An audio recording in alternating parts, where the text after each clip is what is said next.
Hello बच्चों, ज्ञान की नगरी काशी से मेड जी ट्यूटोरियल्स का प्रणाम। मैं विजय पाल लेकर चलता हूँ आपको मैथ्स की दुनिया में, जहाँ पर आप सीखेंगे आज ट्रिग्नोमेट्री के बारे में। ट्रिग्नोमेट्री के कॉन्सेप्ट, जो ट्रिग्नोमेट्रिक रेशियो है, वो मैंने आपको लेक्चर 1 में बताया है, वहाँ से आप देख सकते हैं। आज मैं उस पर कुछ बेस्ड क्वेश्चन कराऊँगा और उसके बाद कुछ आइडेंटिटी बताऊँगा। तो चलिए शुरू करते हैं। ये देखिए स्क्रीन पर आपके सामने क्वेश्चन है, sine A plus cos A equal to root two cos A.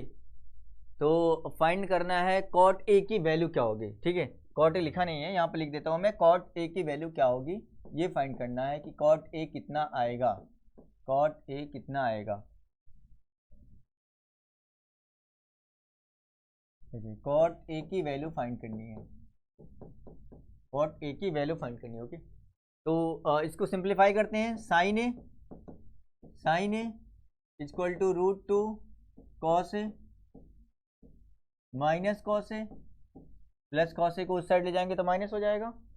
Sign A equal to, दोनों में कॉस ए कॉमन ले लेते हैं, कॉस ए कॉमन ले लिए, यहाँ से बच गया root two minus one, root two minus one हो गया। अब आप देखेंगे इसको हम लोग लिख सकते हैं sine A upon cos A equal to root two minus one, ये हो जाएगा tan A. Tan A equal to क्या आ गया, रूट टू माइनस वन। जब tan A equal to root two minus one आया तो कॉट ए क्या होगा, कॉट ए इसका रेसिप्रोकल होता है। तो कॉट ए को क्या लिख सकते हैं, cot A equal to one by root two minus one. अब इसको और सिंप्लीफाई करना चाहते हैं तो कर सकते हैं, रूट टू प्लस वन से मल्टीप्लाई करिए, रूट टू प्लस वन से multiply, root two plus one से मल्टीप्लाई कर लेते हैं, ये आ जाएगा root two plus one, A minus B, A plus B, A square minus B square, root two का स्क्वायर टू, वन का स्क्वायर वन, तो ये आ गया root two plus one upon one. तो ये आंसर आपका क्या आएगा, root two plus one. It means tan A की value root two minus one है, तो कॉट ए इक्वल टू क्या आया, रूट टू प्लस वन आ गया। इस तरीके से हमने आंसर फाइंड कर लिया इसका। ओके, चलिए नेक्स्ट क्वेश्चन देखिएगा। नेक्स्ट क्वेश्चन ये है, B cos theta equal to A, then prove that cosec theta plus cot theta equal to root B plus A upon B minus A. ये हम लोग को प्रूव करके दिखाना है। यहाँ से देखिएगा, cos theta equal to A by B हो जाएगा। कॉस थीटा इक्वल टू क्या आ गया, ए बाई बी आ गया, कॉस थीटा। अगर मैं साइन थीटा की बात करूँ तो साइन थीटा क्या होगा, या कॉस थीटा तो आ गया है, अगर साइन थीटा निकालना चाहे तो साइन थीटा क्या आएगा। चलिए अगर ऐसा कर लेते हैं, cos theta equal to A by B, trigonometric ratio लगाते हैं यहाँ पे राइट एंगल ट्रायंगल के लिए, एक राइट एंगल ट्रायंगल बना लेते हैं। ये हो गया right angle triangle. Okay, right angle triangle, ये बेस अपॉन हाइपोटेनियस होता है, बेस हमने ले लिया, हाइपोटेनियस ले लिया, तो परपेंडिकुलर क्या होगा, जो परपेंडिकुलर होगा वो क्या होगा, ये एंगल थीटा है। परपेंडिकुलर क्या होगा, पाइथागोरस थ्योरम के according perpendicular square equal to hypotenuse square minus base का square, perpendicular equal to root में B square minus A square, ये हो जाएगा रूट में B square minus A square. अब हम बात करें इसकी cosec theta plus cot theta की, तो एलएचएस लेकर चलते हैं। एलएचएस ले लीजिए, cosec theta plus cot theta, cosec theta plus cot theta ले लेते हैं। कॉसेक थीटा की वैल्यू क्या होती है, कॉसेक थीटा का जो रेशियो होता है वो क्या होता है, हाइपोटेनियस अपॉन परपेंडिकुलर। हाइपोटेनियस कितना है, बी है, परपेंडिकुलर कितना है, रूट में B square minus A square, root में B square minus A square है। और जो कॉट थीटा होता है वो क्या होता है, cot theta equal to base upon perpendicular. Base कितना है, ए है, परपेंडिकुलर कितना है, रूट में B square minus A square है, रूट में B square minus A square, ये हमने कर लिया। अब यहाँ से देखिएगा, B plus A upon root में B square minus A square हो जाएगा, रूट में B square minus A square हो जाएगा। अब हम लोग इसको क्या लिख सकते हैं, ध्यान दीजिएगा, बी प्लस ए अपॉन, इसको अगर लिखना चाहें, ये ए स्क्वायर माइनस बी स्क्वायर है, बी माइनस ए, और बी प्लस ए लिख सकते हैं, एक और ब्रैकेट हमने लगा दिया, बी प्लस ए अलग अलग लिख दें, अलग अलग लिख सकते हैं ऐसा। अब आप देखेंगे जो ये ऊपर बी प्लस ए है इसके पावर वन है, और जो नीचे है b प्लस ए इसके पावर 1/2 है, क्योंकि रूट को 1/2 के फॉर्म में लिख सकते हैं। जब इसको ऊपर ले जाएंगे तो क्या हो जाएगा, पावर माइनस हो जाएगा, 1 माइनस 1/2 अपॉन रूट में b माइनस ए। अब ये आपका आ जाएगा b प्लस ए की पावर 1 में से जब आप 1/2 माइनस करेंगे तो क्या आएगा, ये आपका 1/2 आ जाएगा अपॉन रूट में b माइनस ए आ जाएगा। ये आ गया अंडर रूट बना सकते हैं इसको 1/2 को जो पावर में लिखा है, ये हो जाएगा b plus A upon b minus A. b plus A upon क्या आ जाएगा, b माइनस ए आ जाएगा। इस तरीके से हमने ये प्रूव कर लिया कि जो cosec theta plus cot theta होता है वो क्या आएगा, root b plus A upon b minus A. Okay, चलिए नेक्स्ट क्वेश्चन सॉल्व करिए। नेक्स्ट क्वेश्चन क्या, अब नेक्स्ट ये देखिएगा, ये क्वेश्चन है find root x plus 1 cot phi root X cube plus X square tan theta और कॉस थीटा की वैल्यू फाइंड करनी है। इतना पहले तो कॉट फाई निकालना है। कॉट फाई निकालने के लिए फाई ये रहा, जो भी एंगल लिया जाएगा उसके ठीक अपोजिट परपेंडिकुलर होता है, इसके अपोजिट परपेंडिकुलर ये हो जाएगा। अगर एंगल ये लिया जाएगा तो इसके अपोजिट परपेंडिकुलर ये हो जाएगा।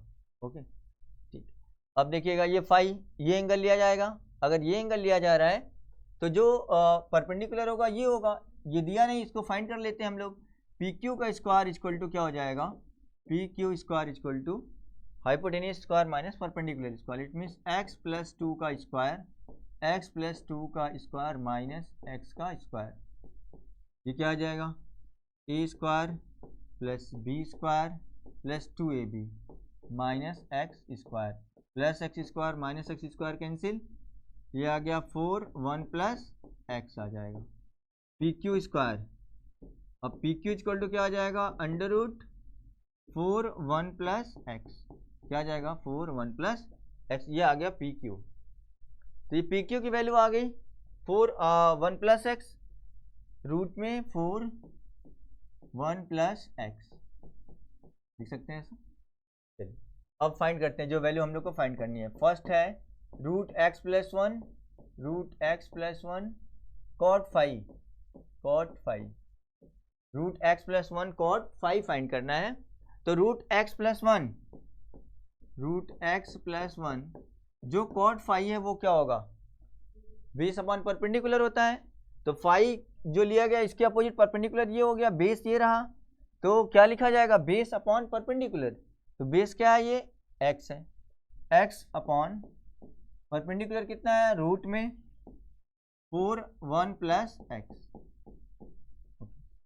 अब इसको लिख सकते हैं root X plus 1 into X upon root 4 square root से बाहर आ जाएगा 2 और ये अंदर ही रहेगा 1 plus x.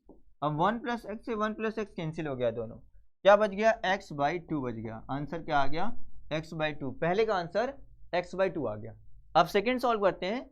Root X cube plus X square लिखा हुआ है, टेन थीटा फाइंड करना है। तो इसके लिए क्या करना होगा, दूसरे के लिए पहले आप टेन थीटा निकाल लीजिए। टेन थीटा इक्वल टू क्या होता है, perpendicular upon base, perpendicular upon base होता है। तो ये टेन थीटा, ये थीटा लिया गया, इसके ठीक अपोजिट परपेंडिकुलर ये होगा, बेस ये होगा। तो perpendicular upon base x upon क्या आ जाएगा, एक्स अपॉन रूट में 4 1 प्लस एक्स, ये दो टेन थीटा आ गया। अब जो निकालना है उसको देखिएगा, ये हम लोग को फाइंड करना है। रूट में x cube plus 1 x square into tan theta की जो वैल्यू है वो कितना है, एक्स अपॉन रूट में 4 1 प्लस एक्स। ये यहाँ से अगर हम लोग एक्स स्क्वायर कॉमन ले लें तो क्या बचेगा, एक्स प्लस 1 बचेगा इंटू एक्स अपॉन रूट में 4 का स्क्वायर रूट बाहर 2 आ जाएगा, 1 प्लस एक्स आ गया। अब ये जो एक्स स्क्वायर रूट के बाहर आ जाएगा एक्स, रूट में 1 plus X into X upon 2 root में 1 प्लस एक्स। अब रूट 1 प्लस एक्स कैंसिल हो गया, बचा क्या, एक्स का मल्टीप्लाई एक्स में करिए, एक्स स्क्वायर बाई 2 आ गया। आंसर ये हो गया, एक्स स्क्वायर बाई 2। इस तरीके से आंसर हो जाएगा। अब लास्ट जो थर्ड फाइंड करना है वो कॉस थीटा है। कॉस थीटा हम लोग कैसे फाइंड करेंगे, cos theta equal to base upon hypotenuse. क्या है, बेस अपॉन हाइपोटेनियस। तो थीटा ये रहा, परपेंडिकुलर इसके अपोजिट होगा, ये परपेंडिकुलर ये बेस हो गया। बेस कितना है, रूट में 4 1 प्लस एक्स अपॉन हाइपोटेनियस क्या है, x plus two, x plus two. इस तरीके से ये 4 स्क्वायर रूट्स के बाहर आएगा, 1 plus x upon x plus two, ये कॉस थीटा की वैल्यू आ जाएगी। इस तरीके से ये हमने फाइंड कर लिया। ओके, चलिए ये तो समझ आ गया होगा सभी को। आप पेन और कॉपी लेकर बैठना है प्रैक्टिस के लिए। जो जो क्वेश्चन बताया जा रहा है उसको ध्यान से पढ़िए और समझिए और नोट भी करिए। ओके, चलिए नेक्स्ट टॉपिक देखिएगा। जो नेक्स्ट टॉपिक हम लोग का है trigonometric ratio of 5 specific angle. जो 5 स्पेसिफिक एंगल होता है उसका हम लोग फाइंड करेंगे ट्रिग्नोमेट्रिक रेशियो। ठीक है, ट्रिग्नोमेट्रिक रेशियो फाइंड करेंगे कि क्या क्या होता है कि वैल्यू स्पेसिफिक एंगल की। तो सबसे पहले हम लोग फाइंड करते हैं, सबसे पहला हम लोग फाइंड करते हैं 45 डिग्री के लिए एक राइट एंगल ट्रायंगल बना लेते हैं। पहले एक राइट एंगल ट्रायंगल बना लेते हैं। ये हो गया ABC एक ट्रायंगल, ए बी और ये सी, ABC ट्रायंगल हो गया। ट्रिग्नोमेट्रिक रेशियो ऑफ 5 स्पेसिफिक, तो हम लोग किसके लिए फाइंड करते हैं यहाँ पर trigonometric ratio of for 45 degree, 45 degree के लिए फाइंड करते हैं। ठीक है, 45 डिग्री के लिए देखिएगा ये तो 90 है, तो हम इसको हमने ले लिया 45 डिग्री, इसी के लिए फाइंड कर रहे हैं। तो आपको पता है जो ये देखिएगा पहले अगर ये 45 है तो ये भी कितना आएगा, 45 आएगा। कितना आएगा, 45। तो इस तरीके से किस टाइप का ट्रायंगल हो गया, आइसोसेलेस ट्रायंगल हो गया। दो एंगल इक्वल है तो अपोजिट साइड इसके इक्वल होंगे, ये और ये साइड इक्वल होंगे, दोनों को हमने ए कंसीडर कर लिया। ये दोनों क्या है, ए है। जब ये ए है तो पाइथागोरस थ्योरम के अकॉर्डिंग क्या हो जाएगा, AC square equal to A square plus A square, A square plus A square हो जाएगा। AC स्क्वायर इक्वल टू क्या आ जाएगा, 2A स्क्वायर। AC की जो वैल्यू आएगा स्क्वायर रूट में हो जाएगा, ये रूट में 2A हो जाएगा। क्या आ जाएगा, रूट 2A। यहाँ से आ गया ये रूट 2 और A हो गया, रूट 2A हो गया। अब देखिएगा हम लोग फाइंड क्या करना है, साइन के लिए, sine of angle 45, sine of angle 45। तो किसी भी एंगल का जो साइन होता है, side opposite to the angle upon hypotenuse होता है। तो side opposite to the angle है कितना, A है, और देखिएगा हाइपोटेनियस कितना है, रूट 2A है, रूट 2A। A से A कैंसिल, क्या आ गया वैल्यू, 1/√2 आ गया। तो साइन 45 की वैल्यू इस तरीके से हमने फाइंड कर लिया, 1/√2। तो साइन 45 इक्वल टू कितना आ गया, 1/√2। Sine 45 equal to 1/√2। ऐसे ही कॉस के लिए फाइंड कर लेते हैं। कॉस 45 क्या होगा, कॉस 45 किसी भी एंगल का जो कॉस होता है, side adjacent to the angle upon hypotenuse. तो side adjacent to the angle, इस एंगल के एडिसेंट साइड कौन सा है, ए है, अपॉन हाइपोटेनियस क्या है, रूट 2A, रूट 2A। ए से ए कैंसिल हो गया, ये क्या आ गया, 1/√2 आ गया, 1/√2। ये भी cos 45। अब tan 45 को निकाल लेते हैं। tan 45 क्या आएगा, tan 45 परपेंडिकुलर अपॉन बेस होता है, परपेंडिकुलर अपॉन बेस। तो जो परपेंडिकुलर है ये a, बेस कितना है, ये भी a है, a से a कैंसिल हो गया, क्या आ गया, 1। tan 45 की जो वैल्यू आया यहाँ पर, tan 45 ये कितना आ गया, 1 आ गया। अब बाकी के जो तीन बचे हुए हैं ट्रिग्नोमेट्रिक रेशियो, ये इन तीनों के रेसिप्रोकल होते हैं। तो साइन का निकल गया है तो cosec 45 का निकाल सकते हैं हम लोग। cosec 45 का कितना आ जाएगा, cosec 45 का इसी का रेसिप्रोकल कितना आ जाएगा, रूट 1/√2 है तो ये रूट 2/1, इसमें रूट 2 आ जाएगा। और इसके बाद cos 45 sec 45 का रेसिप्रोकल होता है, तो sec 45 इक्वल टू क्या आ जाएगा, sec 45 equal to sec 45 equal to cos 45 1/√2 है तो इसका रेसिप्रोकल क्या आएगा, रूट 2 आ जाएगा। और tan 45 1 है तो हम लोग इसका जो रेसिप्रोकल होगा cot 45 1 का रेसिप्रोकल 1 ही होगा। ये इस तरीके से हमने 45 एंगल के लिए सभी ट्रिग्नोमेट्रिक रेशियो का वैल्यू हमने निकाल लिया। ये sin 45 1/√2, cos 45 1/√2, tan 45 1 और cosec 45 रूट 2, sec 45 रूट 2 और cot 45 ये 1। ओके, इस तरीके से ये हमने निकाली। ये तो 45 के डिग्री के लिए आया। अब हम लोग 30 और 60 के लिए फाइंड करते हैं ट्रिग्नोमेट्रिक रेशियो फॉर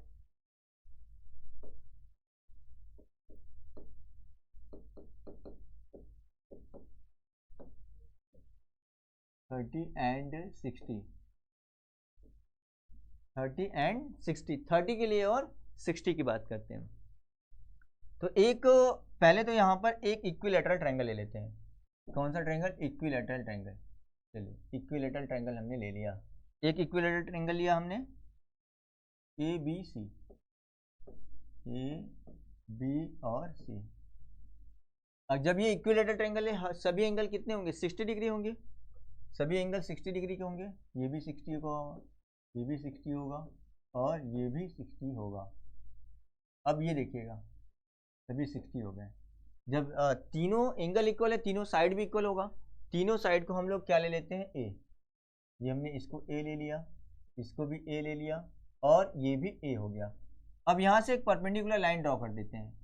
जब परपेंडिकुलर लाइन ड्रॉ करेंगे क्या होगा? इसको हमने डी लिया, एक परपेंडिकुलर लाइन हमने ड्रॉ कर लिया। जो परपेंडिकुलर इक्विलैटरल ट्रायंगल में किसी वर्टेक्स से परपेंडिकुलर लाइन ड्रॉ करेंगे तो वो साइड को क्या करता है? बाइसेक्ट करता है, जिस साइड पर ये स्ट्राइक करता है। तो आप देखिए यहाँ पर फॉल हुआ है, तो इसको क्या करेगा? बाइसेक्ट कर देगा। परपेंडिकुलर लाइन ड्रॉ किया हमने, देखेंगे ये दोनों ट्रायंगल कॉन्ग्रुएंट हो जाएंगे, ये दोनों ट्रायंगल क्या हो जाएंगे? कॉन्ग्रुएंट हो जाएंगे। ओके, ये एंगल को भी बाइसेक्ट करेगा। अगर ये 60 है तो कितना बचेगा? ये 30 हो जाएगा। अगर हमने परपेंडिकुलर बाइसेक्टर किया, परपेंडिकुलर लाइन ड्रॉ किया, तो आप देखेंगे ये साइड इसके इक्वल है। ओके, और ये कॉमन दोनों के लिए ये 90 डिग्री है, ये दोनों के लिए ये 90 डिग्री है। तो RHS से कॉन्ग्रुएंट हो जाएगा कि नहीं? RHS से जब कॉन्ग्रुएंट होगा इसका मतलब ये साइड इसके इक्वल हो गया बाई CPCT से, और ये एंगल इसके इक्वल होगा, 30 दोनों होगा, ये भी CPCT से। तो दोनों 30 हो गया, दोनों क्या हो गया? ये भी 30 आ गया और ये भी 30 आ गया। अब एक ट्रायंगल हम लोग लेकर चलते हैं, एक ABD, इन ट्रायंगल ABD, ध्यान देना, इन ट्रायंगल ABD की बात हो रही है। अगर ये पूरा A है, ये बाइसेक्ट हो रहा है, तो ये कितना होगा? A/2 होगा। ये भी क्या होगा? A/2 होगा। ओके, A/2 और A/2 ये हो जाएगा।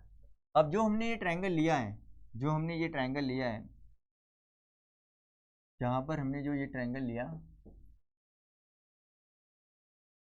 ADB, AD और ये B, ये है 60 और ये 30, ये 30 और ये कितना है? 90 है। ये A/2 है और ये है A। तो यहाँ से पहले हम लोग AD निकालते हैं, पाइथागोरस थ्योरम लगाकर AD निकाल लेते हैं। तो AD स्क्वायर इक्वल टू क्या होगा? AD square equal to hypotenuse square minus base का स्क्वायर, A/2 का स्क्वायर। ये आ जाएगा A स्क्वायर माइनस A/2 का स्क्वायर क्या आएगा? A square by 4। यहाँ से आ जाएगा 4A square minus A square upon 4, ये AD स्क्वायर आ गया। अब देखिएगा AD इक्वल टू क्या आएगा? जब इसका स्क्वायर रूट निकालेंगे, ये 3A square upon 4 square root के अंदर हो जाएगा। AD इक्वल टू क्या आ जाएगा? AD equal to √3/2A, √3/2A आ गया। ये कितना आ गया? √3/2A। ये हमारा परपेंडिकुलर आ गया यहाँ से। अब हम लोग फाइंड करते हैं किसके लिए? ट्रिग्नोमेट्रिक रेशियो फॉर 60 के लिए, ट्रिग्नोमेट्रिक रेशियो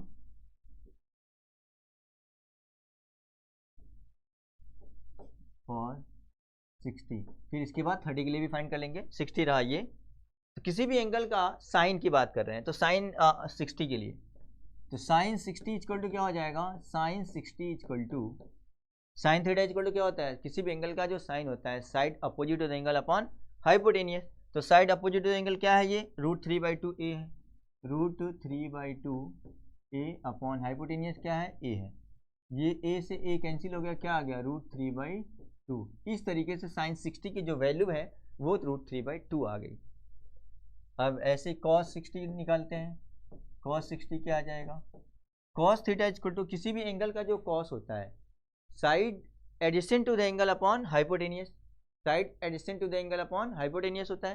तो side adjacent to the angle ये आपका A/2 है, हाइपोटेनियस क्या है? A से A कैंसिल हो जाएगा, 1/2 बच जाएगा। अब tan 60 की वैल्यू देखिए, जो tan 60 होगा, tan 60 इक्वल टू मतलब tan theta equal to perpendicular upon base. Perpendicular ये रहा, perpendicular √3/2A upon base, base कितना है? A/2। तो 2 से 2 कैंसिल हो गया, A से A कैंसिल हो गया, क्या आ गया? √3 आ गया। इस तरीके से हमने फाइंड कर लिया √3। तो 3 तो आ गया फाइंड, बाकी के जो 3 हैं इसी के रेसिप्रोकल होते हैं, तो हम लोग उसको भी लिख सकते हैं क्या, साइन थीटा जो 60 है उसको कॉसेक 60 का रेसिप्रोकल होता है, तो कॉसेक 60 की जो वैल्यू होगी वो कितनी होगी, इसका रेसिप्रोकल, इट मीन्स 2/√3 हो जाएगा। और कॉस 60 इसका रेसिप्रोकल सेक 60 होता है, सेक 60 इक्वल टू क्या होगा, इसका रेसिप्रोकल 2/1, इसमें 2 आ जाएगा। tan 60 इसका रेसिप्रोकल कॉट 60 होता है, कॉट 60 इट मीन्स √3 का रेसिप्रोकल क्या होगा, 1/√3 आ जाएगा। इस तरीके से हमने 60 के लिए सभी ट्रिग्नोमेट्रिक रेशियो की वैल्यू को लिख दिया। ओके, अब हम लोग क्या करेंगे, 30 के लिए फाइंड करेंगे। 30 के लिए देखिए कितना होगा, 30 के लिए फिगर बनाना होगा, ये रहा 30, आप देखिएगा 30, ये फिगर अलग से मैं बना लेता हूँ यहाँ पर 30 के लिए।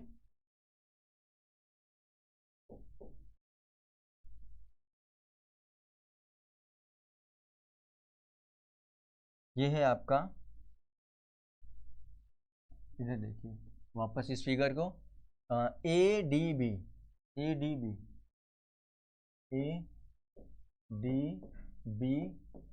ये 60 था, ये 30, और ये ए था, और ये क्या a/2, और ये कितना था √3/2a, ये 90 डिग्री। अब हम लोग फाइंड करेंगे 30 के लिए trigonometric ratio of for 30 degree. Sine 30 के लिए शुरू करते हैं, साइन 30, किसी भी एंगल का जो साइन होगा परपेंडिकुलर अपॉन हाइपोटेनियस, तो इस एंगल की बात हो रही है, इसके ठीक अपोजिट परपेंडिकुलर ये होगा, a/2, हाइपोटेनियस क्या है, a है, a से a कैंसिल हो गया, क्या आ गया 1/2 आ गया, साइन 30 का आ गया।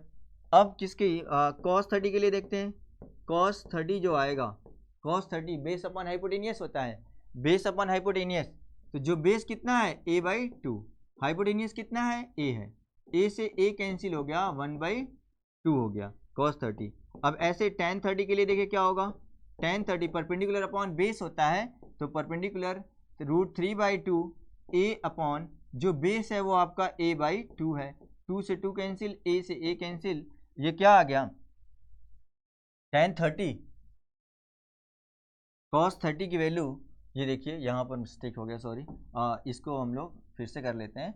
जो 30 ये एंगल है इसकी बात हो रही है, cos 30 क्या आ जाएगा, cos एंगल के अपोजिट परपेंडिकुलर ये होता है, तो बेस अपॉन हाइपोटेनियस होता है, बेस तो ये रहा, बेस ये लेंगे ना, √3/2 a अपॉन हाइपोटेनियस क्या होगा, a होगा, a से a कैंसिल, क्या आ गया √3/2 आ गया।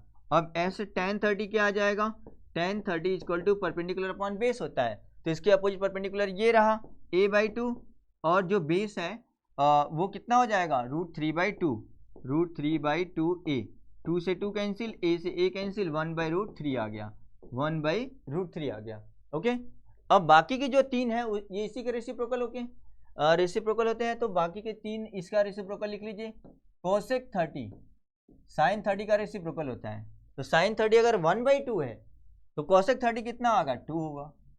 अब cos 30 अगर √3/2 है तो सेक 30 कितना होगा, सेक 30 इक्वल टू 2/√3 आ जाएगा, 2/√3। ओके, tan 30 इक्वल टू 1/√3 है, तो cot 30 क्या होगा, cot 30 इसी का ठीक रेसिप्रोकल करेंगे, वो आपका क्या आएगा √3 आ जाएगा। ओके, इस तरीके से हमने फाइंड कर लिया, 60 के लिए भी, 30 के लिए भी फाइंड कर लिया, और 45 के लिए फाइंड कर लिया। अब हम लोग फाइंड करेंगे 0 और 90 के लिए, तो इसको मैं नेक्स्ट लेक्चर में करूँगा, 0 और 90, और उस पर बेस्ड क्वेश्चन कराऊंगा, और जो आइडेंटिटी है उसको मैं डिराइव कराऊंगा, और उस पर बेस्ड क्वेश्चन कराऊंगा। तो ओके, बने रहिएगा। ओके, आज के लिए बस इतना ही। Thank you so much everyone.